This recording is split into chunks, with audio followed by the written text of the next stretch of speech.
안녕하세요. 저는 올해 35살 싱글맘입니다. 제 딴에는 나름 통쾌한 일이 있어서 이렇게 글을 쓰게 되었어요. 전 남편은 제게 독한 불려우라고 말을 하는데 글쎄요. 제 이야기를 여러분들이 들어봐 주세요. 저는 눈에 넣어도 아프지 않을 예쁜 딸이 하나 있습니다. 딸은 곧 초등학교에 입학할 나이예요. 딸의 부모인 저와 전 남편이 이혼한 일은 몇 년 전으로 거슬러 올라갑니다. 전 남편과 저는 회사 일을 하다 만나게 되었어요. 거래처인 제 회사를 전 남편이 찾아오면서 눈이 맞았죠. 2년을 꽉 채워 연애를 했고 이 남자라면 내 미래를 맡길 수 있겠다 싶어서 결혼까지 약속했습니다. 연애부터 결혼까지 모든 과정이 순탄했고 잘 살고 있었어요. 직장도 그만뒀습니다. 신혼 시절도 너무너무 행복했어요. 너무 행복해서 불안할 정도였죠. 그래서였던 건지 제 행복은 산산조각이 났어요. 제가 아이를 가지게 되면서 말이에요. 다른 사람들도 저처럼 극단적으로 살이 쪘는지는 모르겠네요. 저는 딸을 정말 힘들게 가졌어요. 선천적으로 몸이 약했던 터라 유선을 2번이나 겪었습니다. 정말 어렵게 지금의 딸을 낳게 되었죠. 아무래도 그 전에 아이를 2번 잃었던 터라 금이야 오기야 귀하게 딸을 키웠어요. 곤히 자는 딸을 보며 얼마나 행복했는지 모릅니다. 저와 남편의 예쁜 곳만 쏙쏙 빼닮은 아이여서 더욱 예뻤죠. 바람 불면 날아갈까, 쥐면 으스러질까. 제가 유난스럽게 키우긴 했습니다. 딸아이 출산 뒤로는 딸만 챙기기 시작했어요. 그 과정에서 온갖 과정을 겪으며 처녀 시절에는 50kg도 나가지 않았던 몸이 어느덧 85까지 나가게 되었습니다. 제 키가 163cm거든요. 한마디로 거구가 되었죠. 딸을 챙기느라 쪘던 살을 되돌릴 타이밍을 놓쳐버렸습니다. 처녀 시절엔 여리여리한 몸매였던 저는 육중한 몸을 가지게 되었어요. 그런데 임신으로 인한 살은 정말 빠지지가 않았습니다. 제 딴에는 노력을 정말 많이 했어요. 아이가 잠들면 틈틈이 홈트레이닝을 했고 식단 조절도 했죠. 갓난아이를 하루 종일 케어하면서 몸을 관리하는 것도 사실 쉽지는 않았습니다. 남들은 출산하고 나서도 살이 쭉쭉 빠진다던데 저는 그러지도 않았죠. 그 당시 남편은 저에게서 여자로서의 매력을 찾지 못했던 것은 당연히 이해했습니다. 제 남편은 몸 관리를 정말 잘했었거든요. 그래서 제가 한심해 보였던 모양이었죠. 점점 늘어나는 폭언들에 마음의 상처를 많이도 받았습니다. 아직까지도 크게 상처를 받았던 순간 중 하나는 여름철 복날에 남편 몸보신을 해주겠다고 땀을 뻘뻘 흘리면서 삼계탕을 끓이고 있었는데 입에 담기도 힘든 모욕을 정말 아무렇지 않게 내뱉더군요. 엄청 상처였죠. 스트레스도 받았습니다. 그러다 보니 저도 먹는 것으로 스트레스를 풀게 되더라고요. 변명이라 하면 할 수 없지만 남편이 육아를 도와주었다면 이렇게까지 살이 찌진 않을 거라는 생각도 드네요. 아이의 육아는 무조건 제 몫이었거든요. 퇴근하고 나서도 피곤하다는 이유로 한 번을 봐주지 않더라고요. 아빠와의 애착 형성도 중요하다고 수십 번도 더 말을 했지만 귀등으로도 듣지 않았죠. 퇴근 후에 남편 보고 운동 갔다 올 테니까 아이 좀 봐달라 말을 하면 정말 한심하게 쳐다봤고 피곤한데 귀찮게 좀 하지 말라며 화를 냈어요. 괜히 아이 핑계 대지 말라고 하면서 말이죠. 그럴 때마다 정말 내가 알던 사람이 맞나 싶더라고요. 그때부터였던 것 같아요. 남편의 퇴근은 점점 늦어졌습니다. 어디냐고 묻는 전화와 문자에 답장은 돌아오지 않았고 틈틈이 외박까지 하기 시작했죠. 어쩌다 일찍 퇴근하거나 집에 있게 되는 날에는 살이 많이 찐 제게 온갖 폭언을 했습니다. 참 치욕스러운 말들을 했죠. 저희 부부 사이는 날이 가면 갈수록 파국에 이르렀어요. 당연히 부부간의 사랑을 확인하는 횟수도 줄어들었죠. 남편은 제게서 여자로서의 매력을 느끼지 못했고 전 남편의 폭언에 갈수록 상처만 남았으니까요. 그러던 어느 날 남편의 옷을 세탁기에 넣으려 했습니다. 혹시 주머니에 물건이 있을까 손을 넣었는데 며칠 전에 제게 주지 않았던 립스틱을 샀던 영수증이 나오더라고요. 그때 알았어요. 남편에게 여자가 생겼던 사실을 말이죠. 매번 야근이니 회식이니 집에 늦게 들어오고 외박도 밥 먹듯이 했었지만 저는 남편의 말을 믿었습니다. 아니, 어쩌면 믿고 싶어 했던 건지도 모르겠네요. 그런데 제가 보기에도 제 모습이 예쁘지 않아서 큰 소리를 치지 못했어요. 화를 내며 남편에게 당신 미쳤냐? 소리 한번 지르지 못하겠더라고요. 그 이후에도 스트레스를 받게 되면 저는 먹는 것으로 풀었습니다. 화가 나면 아이 앞에서 소리를 지를 수도 남편에게 화를 내지도 못한 저는 멍청하게 스스로를 망치는 길을 선택했죠. 음식을 먹는 제 모습을 보면 전 남편은 정말 질린다는 듯이 또 먹는 거 보라며 한심하다는 듯 쳐다봤어요. 네, 저도 아주 잘 알아요. 저도 매일 거울을 받는걸요. 제가 옛날과는 다르게 여자로서 매력도 없고 먹을 것에 집착하는 제 모습도 스스로가 싫었습니다. 그래도 그게 남편의 외도가 정당화될 수 있는 이유는 아니잖아요. 아이의 육아를 단 한 번도 도와준 적 없었으면서. 남편은 회식이나 동호회니 밖으로 나다닐 때 자유시간 하나 없었거든요. 살 뺄 시간도 주지 않았으면서 제 탓만 하는 남편을 보고 저는 더 이상 가망이 없다고 느꼈습니다. 매일 이혼을 입에 달고 사는 남편을 보니 그래, 이혼이 낫겠다 싶더라고요. 살이 쪘단 이유 하나로 외도를 정당화하는 남편을 보니까 저도 숨 좀 쉬면서 살고 싶었습니다. 하지만 아이에게 아빠를 빼앗는 것은 아닌가 싶어서 참 많이 망설였어요. 수백 번의 고민 끝에 저희는 이혼을 하게 되었습니다. 다행스럽게도 아이는 제가 데리고 살게 되었죠. 저는 친정으로 들어갔습니다. 못난 딸이 살이 쪄서 이혼을 했는데 부모님은 따뜻하게 맞아주셨어요. 부모님과 살면서 그제야 숨통이 트이더라고요. 아이에게 목을 매달며 지냈던 제게 그때가 되어서야 자유시간이 주어지더군요. 부모님이 아이를 돌봐주시기로 했어요. 저는 그때 운동을 시작했습니다. 사람이 참 이렇게까지 독해질 수 있나 할 정도였어요. 스트레스를 받았다 하면 온갖 배달 음식을 시켜서 먹을 것으로 푸는 습관도 싹 뜯어 고쳤습니다. 매일 고구마, 두부, 샐러드, 닭가슴살만 먹었고 아이를 부모님이 도맡아 주시면 그 시간은 모두 다 운동하는 데 쏟았죠. 그렇게 빠지지 않던 살들이 점점 빠지기 시작했고 옛날 모습으로 완벽하게 돌아가진 못했지만 53kg까지 빠졌어요. 인간 승리였어요. 30kg 넘게 뺐으니까요. 살을 빼면서도 의지가 무너졌을 때도 참 많았습니다. 전 그럴 때마다 살찐 저를 비웃으며 외도를 일삼았던 남편의 얼굴을 떠올렸어요. 그렇게 독하게 살을 뺐죠. 그 사이에도 남편과 딸은 면접 교섭권 때문에 주기적으로 만나야 했습니다.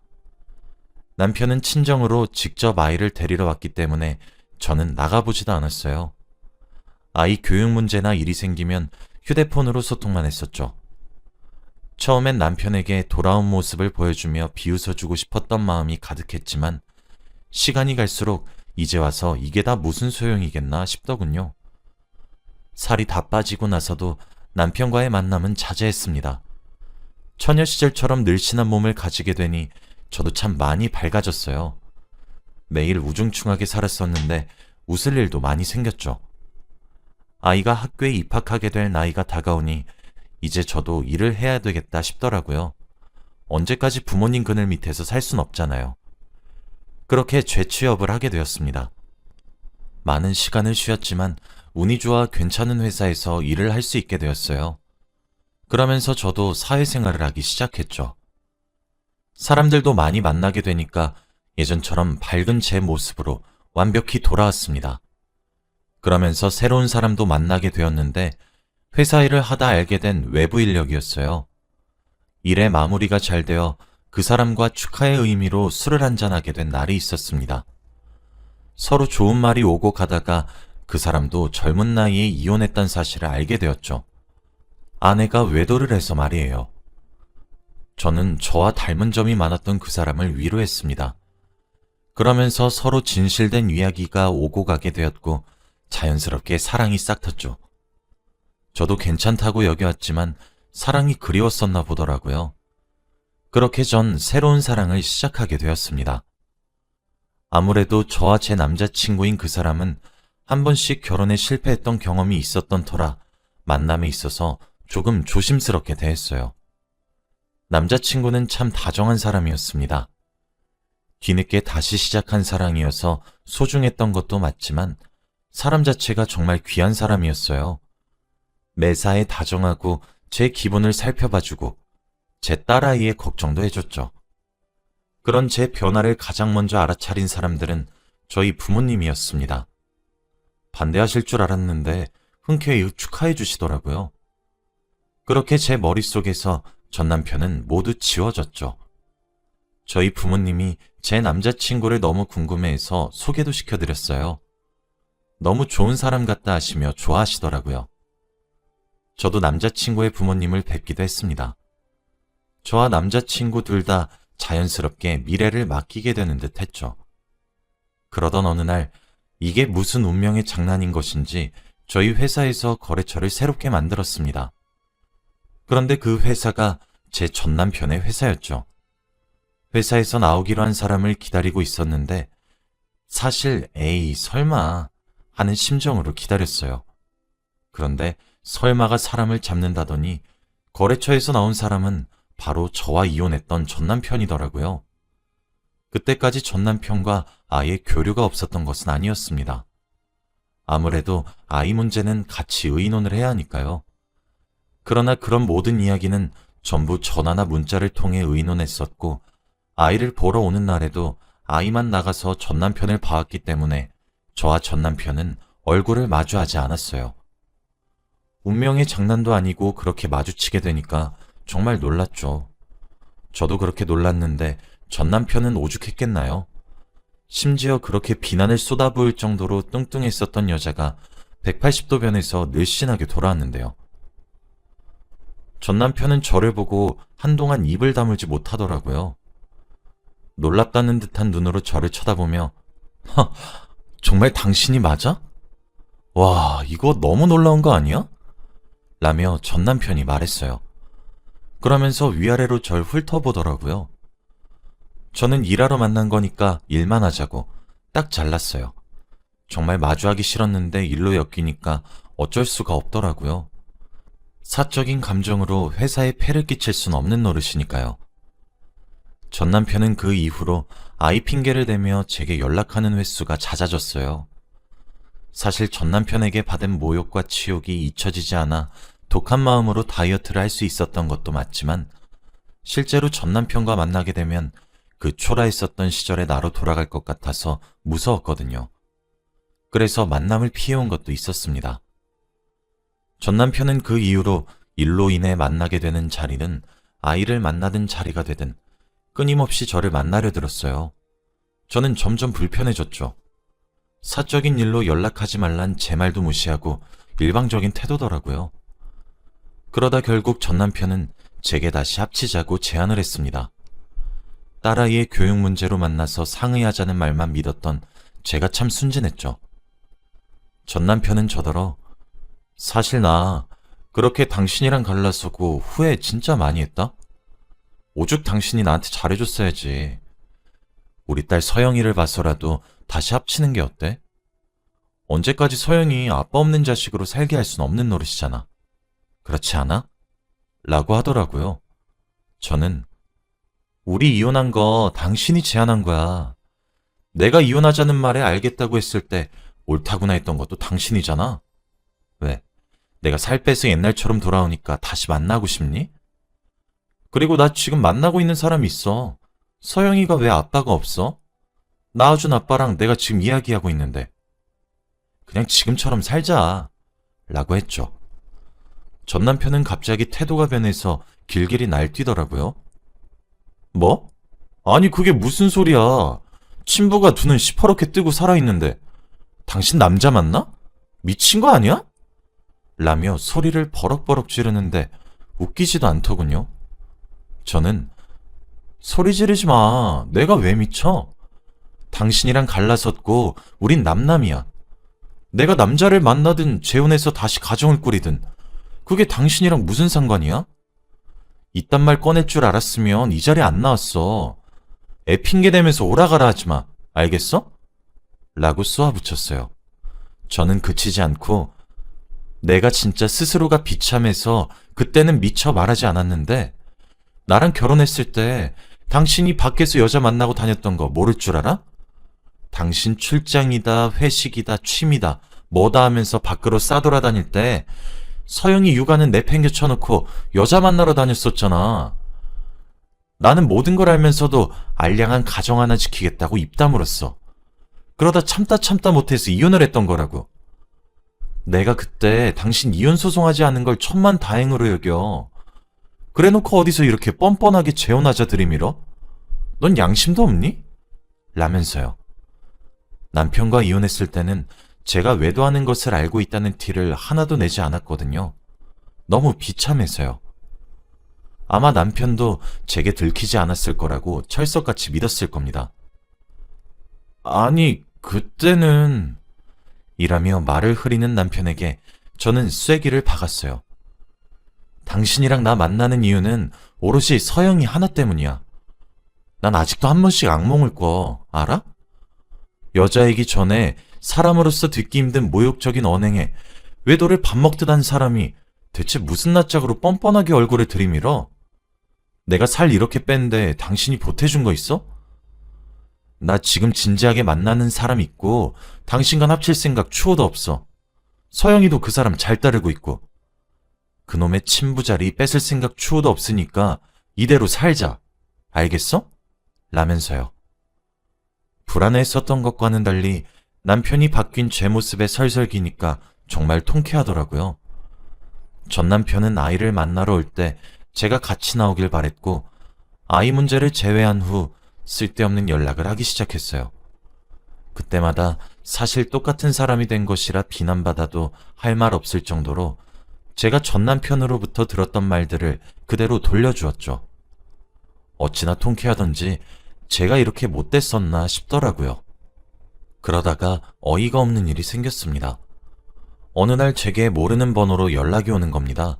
그래서 전화를 받았는데 글쎄 전 남편은 재벌은 난 못 준다더니 저와 이혼한 후에 외도를 했었던 여자랑 살림을 차렸던 모양이더라고요.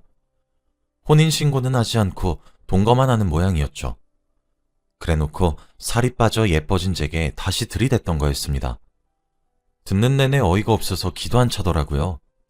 저는 제가 결혼해서 가정을 꾸렸었던 당시에 그쪽도 제 남편이랑 붙어먹고 제 가정을 파탄낸 원인이세요. 지금 왜 저더러 소리 지르고 화를 내는 건지 영문을 모르겠네요. 전 남편과 제가 주고받은 연락을 한번 보세요. 내가 원인인 건지 전 남편이 제게 질척거리는 건지 확인 제대로 해보시라고요. 저도 만나는 사람이 있고 제게 저딴 식으로 저질스럽게 들이대는 거 골치 아파요. 그쪽이 남자 관리를 잘하던가요. 다짜고짜 전화 와서 이게 뭔가요? 라고 했죠. 전화를 걸어온 여자는 맞는 말만 하는 제 말에 대꾸를 할 말이 없는지 아무 소리 없이 전화를 뚝 끊더군요. 외도로 가정을 파탄낸 그 여자는 막상 자기가 비슷한 일을 겪어보니 참을 수 없었던 모양인 건지 전 남편과 헤어졌나 보더라고요. 그 뒤로 전 남편은 저더러 원망이 가득한 연락을 했어요. 마치 제가 자기 사랑을 찢었다는 듯 말이에요. 저는 그건 내 탓이 아니야. 당신 탓이지. 그러게 누가 여자에 미치래? 내가 연애했었던 시절에 왜 당신이 이런 하찮은 사람이었던 걸 몰랐던 건지 후회가 된다. 내가 찢은 게 아니라 당신이 날 버렸고 그 여자도 당신이 버린 거야. 날 버리고 그 여자를 택한 거면 잘 살기라도 하지 그랬니? 재벌은 난 못 준다더니 당신이 딱 그 말 그대로네. 모두 당신이 자초한 일이잖아. 지금 누구 탓으로 돌리는 거야? 한심하기 그지없다. 제발 이런 쓸데없는 일로 연락 좀 하지 마. 알았어? 라며 비난했어요. 사람 앞일은 모른다더니 그렇게 잘난 맛에 사는 사람이 버려져서 정신을 못 차리는 꼴을 보니 정말 우습더라고요. 통쾌하기도 했어요. 저도 몇 년 전까지만 해도 사는 것이 지옥 같았는데 그거에 비하면 엄청 작지만 그래도 100분의 1 정도는 깨닫는 것 같아서 고소했습니다. 전 남편은 그런 저보고 피도 눈물도 없이 독한 여자래요. 지금 아이의 아빠인 자신을 두고 남자에 미쳐 사는 여우라고 비난하는데 여러분들도 그런 것 같나요? 저는 제 새로운 사랑인 남자친구와 알콩달콩 연애를 잘하고 있고 딸아이와도 행복하게 살고 있어요. 이게 행복이구나 싶은 날들의 연속입니다. 전 남편이 제게 줬던 상처들의 일부라 할지라도 돌려받아 괴로워하는 모습을 보니 사실 절로 웃음이 나오기도 해서 내가 너무 못된 것은 아닐까 싶기도 해요. 하지만 그렇다고 여자에 미쳐 살았던 가정을 버렸던 전 남편을 용서하고 싶진 않아요. 그냥 저를 위해, 제 딸을 위해 못된 사람으로 사는 것이 더 이로울 것 같거든요. 못된 놈들은 천벌을 받는다고 전 남편이 더 큰 벌을 받길 바라는 마음도 큽니다. 앞으로도 얽히게 될 일이 많을 것 같지만 옛날과 달리 현명하게 쳐나갈 거예요. 전 나름대로 통쾌한 일인데 제 글을 읽으신 여러분들은 어떻게 느끼실지 모르겠네요. 부족한 글이지만 읽어주셔서 감사합니다. 여러분들의 가정은 평안하시고 행복하길 바라며 글을 마칩니다. 감사합니다.